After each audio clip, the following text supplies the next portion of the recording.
Hello viewers, তোমরা সবাই কেমন আছো? আশা করছি তোমরা সবাই অনেক ভালো আছো। আজকে আমি তোমাদেরকে আমার গণিত পঞ্চম শ্রেণীর 180 এবং 181 দুটো পৃষ্ঠে সুন্দর করে বুঝিয়ে সমাধান করে দেখাবো। তবে ভিডিওটা প্রথম থেকে শেষ পর্যন্ত মন দিয়ে দেখতে থাকো, ঠিক আছে? আগে সমস্ত পৃষ্ঠা আমি অলরেডি সব সমাধান করে দিয়েছি। যে সমস্ত ভাই বোনেরা এখনও দেখোনি, আজকের ভিডিও ডেসক্রিপশন দেখো, প্লেলিস্টে লিঙ্ক দেওয়া আছে, ওখানে ক্লিক করে ভিডিওগুলোকে দেখে নেবে প্লিজ, ঠিক আছে? ভিডিও শুরু করার আগে তোমাদের কাছে একটা ছোট্ট অনুরোধ, যারা এখন আমাদের এই চ্যানেলটাকে সাবস্ক্রাইব করোনি তারা প্লিজ চ্যানেলটাকে সাবস্ক্রাইব করে দেবে, আর যারা সাবস্ক্রাইব করে রেখেছো তাদেরকে অসংখ্য অসংখ্য ধন্যবাদ। দেখো, এই অঙ্কগুলো একটা নতুন টাইপের অঙ্ক। কি বলছে? ছবি দিয়ে তথ্য বিচার করি। বলছে সায়ন তার স্কুলের বন্ধুদের এক সপ্তাহে অনুপস্থিতির তালিকার নিচের ছবির মাধ্যমে তৈরি করেছে। দেখি এই ছবি থেকে সহজে সব তথ্য জানতে পারি কিনা। বলছে দেখো, একটা ছবির তথ্য তৈরি করেছে, তথ্য করে কিছু কন্ডিশন দিয়েছে, কিছু প্রশ্ন দিয়েছে, তো আমাদের সমাধান করতে হবে। এখানে দেখো, বার মানে সোমবার, মঙ্গলবার, বুধবার, বৃহস্পতিবার, শুক্রবার, শনিবার, আর অনুপস্থিত ছাত্রছাত্রীর সংখ্যা, আর একটা এইরকম ছবি সমান একজন ছাত্রছাত্রীর সংখ্যা, ঠিক আছে? তাহলে আগে দেখো, আমাদের সুবিধার্থের জন্য আমি গুনে গুনে পাশে আগে সংখ্যাগুলো লিখে দিই, তারপরে করব। এখানে কটা আছে? সোমবারে একটা, দুটো, তিনটে, চারটে, পাঁচটা, তাহলে আমি এখানে সুন্দর করে 5 লিখে দিলাম। তারপরে এখানে মঙ্গলবারে কিছু নেই মানে 0, বুধবারে 1, 2, 3, 4, 5, 6টা, তাহলে এখানে 6 বসিয়ে দিলাম। বৃহস্পতিবার কটা? 1, 2, 3, 3টে। শুক্রবারে কটা? 1, 2, 3, 4, 5, 5টা। আর শনিবারে কটা? 1, 2, 3, 4, 5, 6, 1, 2, 3, 4, 5, 6, 7।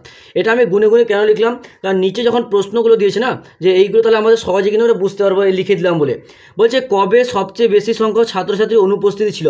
তাহলে এখানে দেখো, এখানে তো অনুপস্থিত ছাত্রছাত্রীর সংখ্যা দিয়েছে, তাহলে কোন দিনটা সব থেকে বেশি, তাহলে কোন সংখ্যাটা সব থেকে বড়? 7। তাহলে শনিবার সব থেকে বেশি অনুপস্থিত ছাত্রছাত্রীর সংখ্যা, তাহলে এখানে কী লিখবো আমরা? এখানে আমরা লিখে দেবো শনিবার। তাহলে বুঝতে পেরেছে কেন এটা এবার লিখেছিলাম। কী বলছে? কবে সব ছাত্রছাত্রীরা স্কুলে এসেছিল। তাহলে দেখো, কবে? মঙ্গলবার। কারণ কি, এখানে অনুপস্থিত ছাত্রছাত্রীর সংখ্যা মঙ্গলবার একটাও নেই, মানে কি সবাই এসেছিল। তাহলে এটা কী হবে? মঙ্গলবার। মঙ্গলবার, একারবার।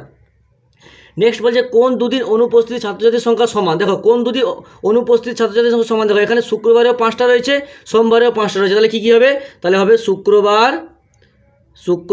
আর একটা কি? শুক্রবার ও সোমবার। নেক্সট বলছে বুধবার কতজন অনুপস্থিতি ছিল। তাহলে বুধবার কতজন ছিল? 6 জন। তাহলে বুধবার 6 জন। তাহলে বুঝতে পেরেছো আমি কেন এবারে এটা লিখেছিলাম? তাহলে বুঝতে পেরেছো? এবার দেখো কী বলছে, একই রকমভাবে এখানে আমাদের ভেঙে ভেঙে বুঝিয়েছে। কী বলছে? উপরে ছক ও ছবি থেকে উত্তর দেওয়ার চেষ্টা করি। বলছে উপরে ছবি থেকে দেখছি শনিবার অন্য বারের তুলনায় সবচেয়ে বেশি সংখ্যা ছবি আছে, তাই শনিবার সবচেয়ে বেশি সংখ্যা ছাত্রছাত্রী অনুপস্থিত ছিল। আমাদের প্রথম উত্তর শনিবার পেয়েছিল। কী করে হয়েছে? যে শনিবার কি সবথেকে বেশি ছবি রয়েছে, তাই শনিবার সবথেকে বেশি ছাত্রছাত্রী অনুপস্থিত ছিল। বলছে নেক্সট 2 নম্বর থেকে, উপরে ছবি থেকে দেখছি মঙ্গলবার কোনো ছবি নেই, তাই মঙ্গলবার কোনো ছাত্রছাত্রী অনুপস্থিত নেই, অর্থাৎ সকল ছাত্রছাত্রী স্কুলে এসেছে। দেখো, এই যে 2 নম্বর প্রশ্ন ছিল কবে সব ছাত্রছাত্রীদের স্কুলে এসেছে, মঙ্গলবার। কারণ কি, এখানে কি কোনো ছবি নেই, তাই মঙ্গলবার সব ছাত্রছাত্রী স্কুলে এসেছিল। নেক্সট 3 নম্বর থেকে, উপরে ছবি থেকে দেখছি সোমবার আর বুধবার ছবির সংখ্যা সমান, তাই ওই দুদিন সংখ্যা সমান ছাত্রছাত্রী অনুপস্থিত ছিল। দেখো, এই যে 3 নম্বর থেকে কোন দুদিন অনুপস্থিত ছাত্রছাত্রীর সংখ্যা সমান ছিল, সোমবার আর শুক্রবার, তাহলে এটাই বলেছে।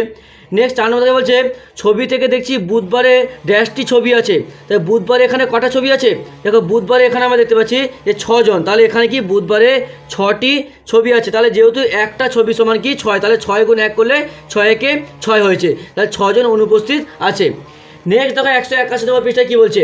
বলছে কেকা সোমবার থেকে শুক্রবার পর্যন্ত প্রতিদিন কিছু কিছু মালা গেঁথেছে, সেই মালার সংখ্যা নিচে দেওয়া হলো। দেখো, কেকা কি সোমবার থেকে শুক্রবার পর্যন্ত প্রতিদিন কি কিছু কিছু মালা গেঁথেছে, সেই মালার সংখ্যা দিয়েছে।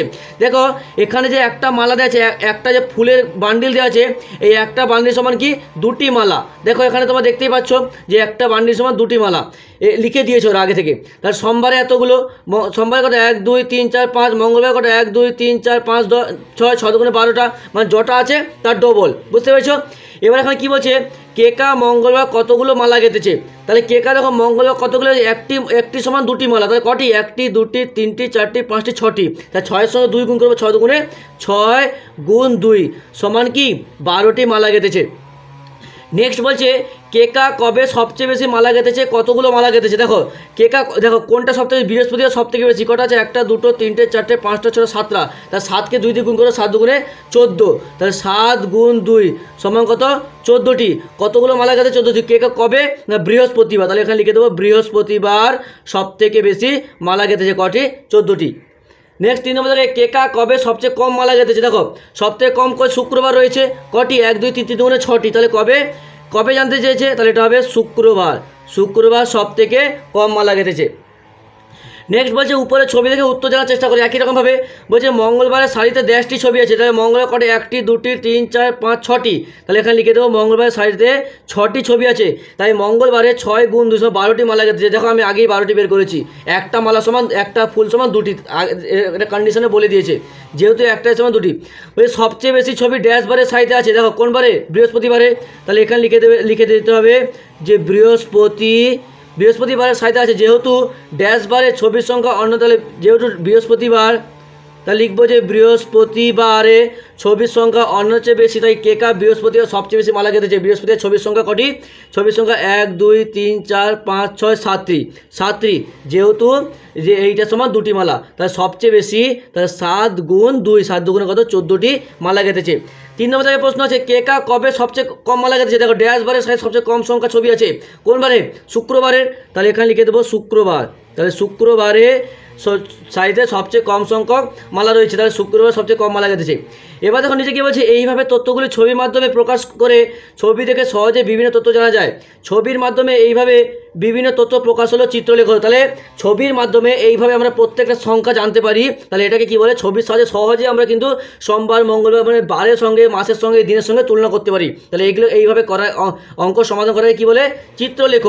বলছে চিত্রলেখ ম্যাগাজিন ও পত্রিকায় পাঠকদের আকৃষ্ট করার জন্য ব্যবহার করা হয়। বলছে চিত্রলেখ ম্যাগাজিন ও পত্রিকায় পাঠকদেরকে আকৃষ্ট করার জন্য ব্যবহার করা হয়।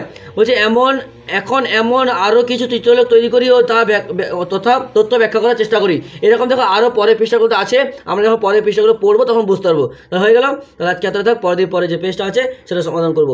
ভিডিওটা লাইক করে তোমার অন্যান্য বন্ধুদের মধ্যে শেয়ার করে দিও প্লিজ, কারণ তোমাদের একটা লাইক কিন্তু আমাকে পরবর্তীকালে আরও ভালো সুন্দর ভিডিও বানাতে উৎসাহিত করে তোলে।